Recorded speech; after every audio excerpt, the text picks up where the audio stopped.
기도하심으로 피우다 시작하겠습니다. 하나님 감사합니다. 오늘도 새 날을 주시고 주의 말씀 앞으로 우리를 불러주신 감사합니다. 오늘 극심한 고통 가운데 있는 오늘 다윗 시편 기자의 고백을 통하여서 오늘 우리가 주께 부르짖어야 하는 그 기도의 제목이 무엇인지 알게 하시고 특별히 복 있는 자가 무엇인지에 관해서 기록하고 있는 말씀을 통하여서 오늘 우리가 모두 복 있는 자의 삶을 살아내게 하여 주시옵소서. 감사합니다. 예수님 이름으로 기도드립니다. 아멘. 오늘 저희가 함께 살펴볼 말씀은 시편 41편 1절에서 13절까지 말씀입니다. 가난한 자를 보살피는 자에게 복이 있으며 재앙의 날에 여호와께서 그를 건지시리로다. 여호와께서 그를 지키사 살게 하시리니 그가 이 세상에서 복을 받을 것이라. 주여 그를 그 원수들의 뜻에 맡기지 마소서. 여호와께서 그를 병상에서 붙드시고 그가 누워있을 때마다 그의 병을 고쳐주시나이다. 내가 말하기를 여호와여 내게 은혜를 베푸소서. 내가 주께 범죄하였사오니 나를 고치소서 하였나이다. 나의 원수가 내게 대하여 악담하기를 그가 어느 때에나 죽고 그의 이름이 언제나 없어질까 하며 나를 보러 와서는 거짓을 말하고 그의 심중에 악을 쌓았다가 나가서는 이를 널리 선포하오며 나를 미워하는 자가 다 하나같이 내게 대하여 수군거리고 나를 해하려고 꾀하며 이르기를 악한 병이 그에게 들었으니 이제 그가 눕고 다시 일어나지 못하리라 하오며 내가 신뢰하여 내 떡을 나눠 먹던 나의 가까운 친구도 나를 대적하여 그의 발꿈치를 들었나이다. 그러하오나 주 여호와여 내게 은혜를 베푸시고 나를 일으키사 내가 그들에게 보응하게 하소서. 이로써 내가 내 원수가 나를 이기지 못하오니 주께서 나를 기뻐하시는 줄 내가 알겠나이다. 주께서 나를 온전한 중에 붙드시고 영원히 주 앞에서 세우시나이다. 이스라엘의 하나님 여호와를 영원부터 영원까지 송축할지로다. 아멘. 아멘. 이제 오늘 본문은 그 내용적으로 볼 때 그 이제 시인이 질병과 관련 이제 본인이 병상 가운데 있었다 이러한 내용으로 관련해서 아마 시편 6편, 38편, 39편과 그 이제 저작 배경이 일치한다고 볼 수 있습니다. 따라서 이것을 다윗이 밧세바 간음 사건으로 말미암아 하나님의 징계를 받고 그가 질병에서 병상에서 누워서 지은 시로 이제 추정하기도 하지만 그보다 더 많은 학자들은 이 다윗이 병들었을 때로 추정되는 시기를 그 아들 압살롬이 그 이제 반역을 일으키고 그 압살롬의 추정 세력을 이끌고 그 어떤 그 다윗이 이제 도망가던 그 사건을 경험하고 지은 시로 추정합니다. 왜냐하면 이제 그 5절에서 12절 부분이 그 당시 정황과 매우 잘 맞아 떨어지기 때문이죠. 가장 가까운 친구가 자신을 배신하고 대적하는 자가 되었다는 그 압살롬의 모사로 자청했던 이 아히도벨을 연상할 수 있게 되죠. 그래서 이런 어떤 상황들이 그 당시 이제 압살롬의 반역의 시점과 이제 가장 그 잘 맞아 떨어진다. 그래서 많은 학자들은 이것이 그 아들 압살롬이 반역을 일으켰을 때 그 다윗이 그로 인해서 또 그가 병들어 누웠을 때 지은 시로서 이 배경을 그 유추합니다. 그러니까 다윗이 이제 그 아들에게도 배신을 당하고 그가 연약해져서 병까지 얻자 사람들이 자신을 조롱하고 심지어 가장 가까운 이들마저 자신을 배신하는 상황 가운데서 이 시가 지어졌다고 추정됩니다. 우리 1절 한번 같이 보겠습니다. 가난한 자를 보살피는 자에게 복이 있으며 재앙의 날에 여호와께서 그를 건지시리로다. 이렇게 시작합니다. 그러니까 가난한 자, 그러니까 여기서 본문에서 오늘 본문은 복이 있으며로 시작하는 아슈레로 시작하거든요. 근데 이 시편 1편에서 41편은 이 아슈레라는 단어가 아주 중요합니다. 그러니까 아슈레는 복이 있으며 복이 있는 자라는 뜻이거든요. 그러니까 우리가 잘 아는 시편 제1편 1절이 뭐죠? 복 있는 자는 이렇게 시작하죠. 악인의 꾀를 쫓지 아니하며 이제 복 있는 자는 이것도 시편 1편도 아슈레로 시작하고 오늘 시편 41편도 아슈레로 끝이 납니다. 그러니까 시편 1편부터 41편을 한 주제로 놓는데 그 시작과 끝이 전부 다 아슈레로 시작했다. 아슈레로 끝이 난다는 거죠. 그러니까 누가 복이 있는 자냐? 복 있는 자는 이런 사람입니다. 라고 말하는 이 아슈레가 똑같죠. 근데 시편 1편에서 말하는 아슈레, 복 있는 자의 조건은 뭐죠? 복 있는 자는 우리가 잘 아는 것처럼 네, 하나님의 말씀, 그러니까 주의 말씀을 주야로 묵상하는 자. 즉 하나님의 율법과 그 말씀 위에 서서 좌우로 치우치지 않는 자를 아슈레, 복 있는 자라고 말하고, 오늘 본문의 아슈레, 복 있는 자의 조건은 바로 가난한 자를 보살피는 자, 그 사람을 돕고 가난한 자를 권고하고 돕는 자가 아슈레라는 거예요. 이러한 관점에서 보자면 시편 1편의 아슈레는 복 있는 자의 조건은 그 하나님과의 관계, 하나님의 말씀을 묵상하고 악인의 꾀를 쫓지 아니하고 그렇게 하나님과의 관계를 온전히 하는 자가 복이 있다라고 말했다면, 오늘 41편의 아슈레 똑같은 복 있는 자의 조건은 바로 사람과의 관계, 즉 대인 관계에서 그 복 있는 자의 조건을 찾고 있는 것이죠. 4절 이하에서도 볼게요. 4절 이하에서도 시편 기자가 고통받고 있는 근원이 뭐냐면, 사람들에게 그 모함을 받고 그들에게 저주를 받는 이 어떤 관계, 이 고통에서 그 지금 이 뭐죠? 시편 기자가 이 고통을 지금 말하고 있잖아요.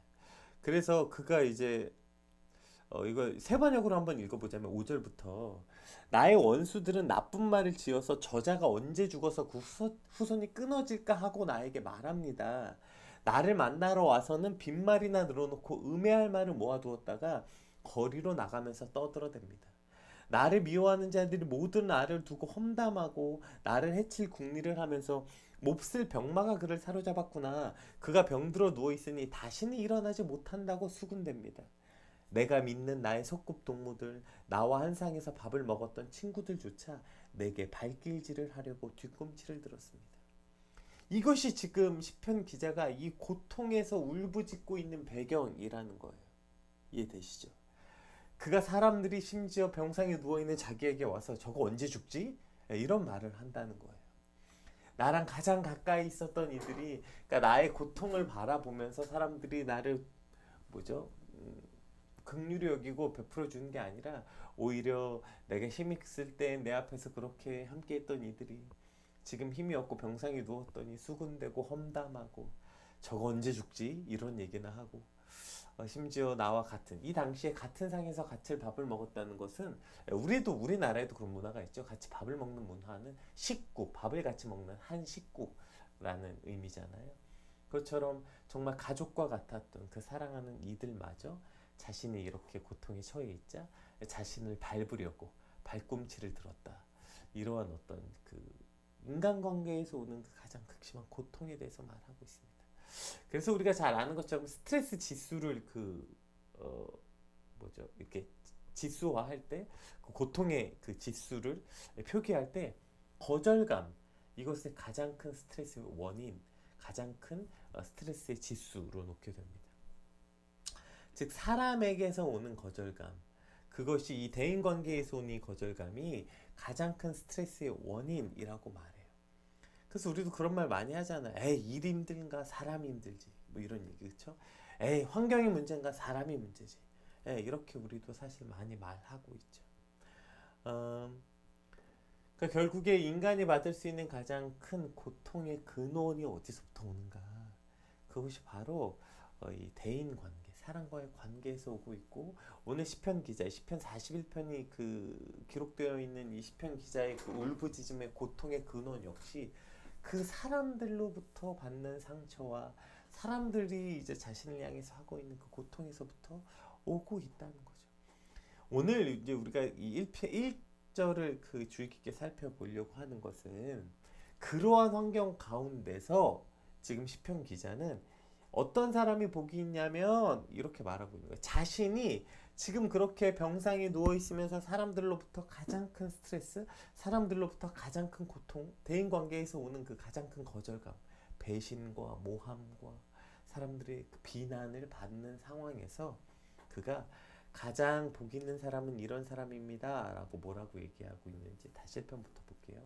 가난한 자를 보살피는 자에게 복이 있으며, 그러한 그러니까 가난한 자를 보살피는 자에게 복이 있다, 이렇게 그가 시편 1편에 말하고 있습니다. 여기서 말하는 가난한 자는 딸이라는 단어인데요. 이것은 단지 경제적으로 궁핍한 자를 가난이라고 말하는 게 아니라 가난과 질병, 실패와 절망, 가진 자들의 횡포와 억압 등으로 무기력한 상태에 빠져 있는 자, 즉 고통을 겪고 있는 모든 자들을 지금 가난한 자라고 표현하고 있어요. 그러니까 딸이라는 단어는 지금 이런 거라고요. 그러니까 다윗 본인이 육신이 연약해져서 병상에 누워 있으면서 수많은 사람들의 판단과 저주와 배신 속에서 그가 이렇게 말하는 거예요. 복 있는 사람은 어떤 사람이냐면 진짜 행복한 사람, 하나님께 복을 받는 사람은 어떤 사람이냐면 가난과 질병, 실패와 절망, 가난 가진 자들이 어떠한 그 횡포와 억압 등으로 무기력한 상태에 빠져 있는 자, 고통을 겪고 있는 모든 자들을 보살피는 자에게 복이 있다. 이렇게 말하고 있는 것입니다. 이러한 자들은 1절 하반절부터 한번 다시 살펴볼게요. 그렇게 고통 가운데 있는 모든 자들, 질병과 궁핍함과 그 모든 억압으로부터 고통받는 모든 자들을 보살피는 자에게 복이 있는데 그들은 재앙의 날에 여호와께서 그를 건지실 것이고요. 2절에 여호와께서 그들을 지키사 살게 하시고 그가 이 세상에서 복을 받을 것이라. 주여 그를 그 원수의 뜻에 맡기지 마소서. 여기서 이제 청원문으로 되어 있지만 원문은 그가 주여 그가 그를 원수의 뜻에 맡기지 아니하실 것이다 라는 선언이고, 일단 저건 다시 살펴볼게요. 여호와께서 그를 병상에서 붙드시고 그가 누워 있을 때마다 그의 병을 고쳐 주실 것이다 라는 것입니다. 그러니까 가난한 자를 돌보는 이들에겐 이러한 복이 있을 것이다 라고 말하고 있는 것이죠. 그래서 2절에서 그 세번역에서도 주님께서 2절을 보면 주님께서 그를 지키시며 살게 하신다. 그는 이 세상에서 복이 있는 사람으로 여겨질 것이다. 주께서 그를 원수의 뜻에 맡기지 아니하실 것이다. 이렇게 하고 공동번역에서도 그를 지켜주시고 생명을 주시고 땅 위에서 복을 주시며 원수들에게 먹히지 않게 하시리라. 이렇게 기록되어 있어요. 그러니까 개역 개정에서만 저것을 어떤 청원문으로 맡기지 마소서 하고 되어 있지만 나머지는 이제 선언문으로 되어 있습니다. 어쨌든 그러니까 가난한 자, 즉 고통받는 자, 가난과 질병과 실패와 절망에 있는 모든 고통을 겪고 있는 자들을 돌보는 이들에게는 이러한 복이 있을 것이기 때문에 이들은 복이 있는 자다 이렇게 곧 말하고 있습니다. 즉 본인이 가장 이러한 고통에 처해져 있는, 지금 시편 기자가 본인이 질병에 누워있고 고통에 처해 있으면서도 복 있는 사람은 어떤 사람이냐면 이런 사람입니다 라고 말하고 있다는 것이죠. 여기에 아주 중요한 포인트가 있는 것 같아요. 여러분 우리는 물론 이렇게 이야기합니다. 과부가 과부의 심정을 잘 안다. 아파본 사람만이 아파본 사람의 심정을 잘 안다고 말해요. 네, 맞죠. 그래서 어떤 우리가 겪고 있는 그 아픔은, 오늘 우리가 당하고 있는 아픔은 그 아픔을 겪고 있는 또 다른 이들을 공감하게 하고 결국 우리가 아팠기 때문에 그들의 아픔을 알 수 있다고 말합니다. 그래서 우리가 히브리서에도 우리의 대제사장 되신, 그러니까 예수 그리스도를 말하죠. 그분은 그가 이미 인간의 몸으로 오셨기 때문에 인간의 연약함을 긍휼하지 못하시는 분이 아니다. 체휼하지 못하시는 분이 아니다. 그러니까 그분이 인간의 몸으로 오셨기 때문에 하나님이 스스로 인간이 되어서 완벽한 인간으로 오셔서 인간이 얼마나 아픈지 연약한지 그가 얼마나 인간으로서 경험할 수 있는 그 고통이 무엇인지 다 아시기 때문에 우리를 긍휼히 여기시고 우리에게 공감하실 수밖에 없는 분이다 라고 말하셨던 것처럼 우리도 사실 우리가 겪고 있는 모든 고통의 문제가 결국 이 고통이 그저 나의 고통으로 끝나는 것이 아니라 오늘도 그 고통 가운데 있는 이들을 향해 우리가 공감하고 그들을 돌보는 도구로서 하나님이 우리에게 허락하신 상황들이라는 것입니다. 그런데 놀랍게도요, 우리는 그러한 내 같은 아픔을 가진 이들을 공감하기도 하지만 또 정반대로 우리가 그것을 경험했기 때문에 오히려 그것에 대해서 매우 냉소적으로 반응하기도 하고요. 아이고 나도 다 경험해봤는데 뭘 그거 가지고 그래, 이렇게 말하기도 하고요. 그리고 우리가 이러한 속담, 개구리가 올챙이적 생각하지 못한다고 하죠. 마치 자신은 그러한 고통을 겪었지만 나는 그러한 고통을 경험해 본 적이 없는, 자신도 그렇게 연약했고 자신도 그렇게 모자라서 수많은 사람들로부터 하여금 고통을 받은 적이 있으면서 불구하고 자기도 다른 사람들에게 모함을 당해보기도 하고 다른 사람들에게 억울한 일을 당해서 그것 때문에 피눈물을 흘려본 경험이 있음에도 불구하고 그 개구리적, 그러니까 올챙이적 생각하지 못하고 여전히 지금은 마치 누군가를 욕하고 누군가를 모함에 빠뜨리기도 하고 누군가를 향해서 그렇게 뭐죠? 판단과 그 질책을 하는 그러한 모습이 우리에게 있다는 것이죠. 오히려 내 속에서 그러한 것이 있어서 더 못 보는 경우도 존재한다는 것입니다. 따라서 오늘 시편 기자가 복 있는 자는 이러한 사람입니다. 복 있는 자는 가난하고 질병 가운데 있고 실패와 절망 가운데 있는 이들, 그래서 그 모든 고통을 겪고 있는 자들을 돌보는 자가 복이 있다는 이 의미가 우리에게 이러한 의미로 다가오게 됩니다. 단지 연말 연시가 됐으니까 여러분 주변에 어려운 자들을 돌보세요.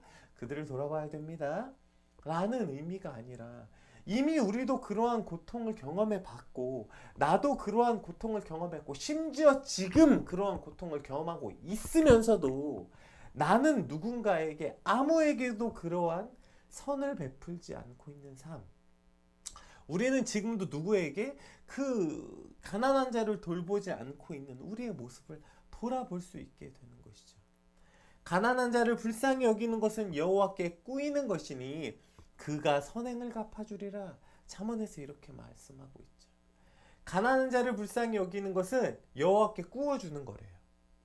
하나님께 그것을 꾸어주는 거래요. 그래서 여호와께서 그걸 우리에게 갚으실 것이다. 그래서 이게 복이 있다고 말하고 우리가 잘 알지 않습니까? 우리가 예수님께서도 그렇게 말씀하셨잖아요. 너희가 가난한 자, 고통받는 자에게 한 것이 약자에게 하는 것이 곧 내게 하는 것이다. 그래서 그 많은 이들이 너희가 내게 가난할 때 먹을 것을 주었고 입을 갈 곳이 없을 때 내게 베풀었고 했을 때 저희가 언제 그렇게 했습니까? 너희가 연약한 자에게 한 것이 곧 내게 한 것이다. 그러나 반대로 너희가 내게 배고플 때 먹을 것을 주지 않았고 내가 잘 곳이 없을 때 내게 침상을 제공하지 않았고 또 그들이 말합니다. 주님 저희가 언제 주님께 그렇게 선을 베풀지 않았습니까? 너희가 약한 자에게 베풀지 않은 것이 곧 내게 베풀지 않은 것이다. 라고 말했죠. 즉 오늘 우리가 이 땅을 살아갈 때 오늘 어떠한 삶을 살아가는지에 대해서 돌아봐야 하는 것입니다. 여러분 복 있는 사람은 어떤 사람이 복 있는 거냐면 가난한 자를 불쌍히 여기는 자가 바로 복 있는 사람이라고 말합니다. 게다가 한 가지 더 너희도 가난한 자였지 않았느냐. 너희도 지금 가난한 자이지 않았느냐.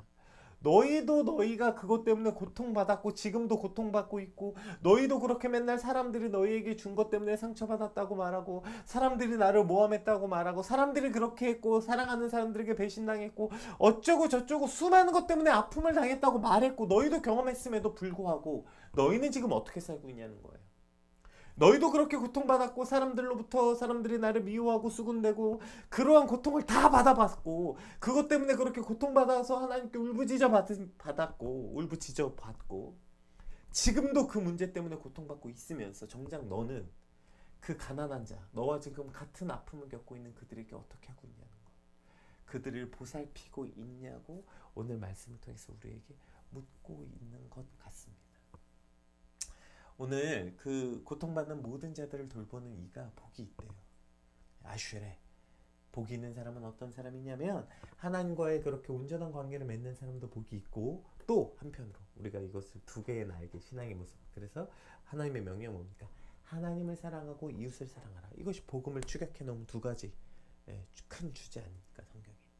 그러니까 복 있는 자도 마찬가지죠. 하나님과의 온전한 관계를 맺는 자가 한 가지의 주제로서 복 있는 자라면 또 한 가지의 주제가 뭐예요? 가난한 자를 보살피는 자에게 아슈레 복이 있다는 거예요. 그들은 재앙날에 여호와께서 그들을 건지실 것이고 그들을 살게 하실 것이고 그들에게 복을 주시고 그들이 병상에서 그들을 붙드시고 그들이 누워있을 때마다 그들의 병을 고쳐주실 것이다. 이것이 곧 아슈레 복 있는 자의 모습이라는 것입니다. 오늘 이 모든 고통 가운데에서 우리도 그러한 고통을 받았었잖아요. 아니면 이미 우리도 그런 고통을 받고 있잖아요. 그러한 우리에게 복이 있는 것은 그러한 우리와 같은 고통을 받았던 이들을 보살피고 돌보는 것. 아예 나도 지금 이렇게 고통받는데 내가 누굴 보살펴. 이것은 그들을 보살피는 게 우리에게 복이기 때문에 오늘 그들을 돌보고 보살피라고 명령하고 있는 것입니다. 그들을 보살필 때 우리에게 하나님의 돌보심이 있을 것이기 때문이죠.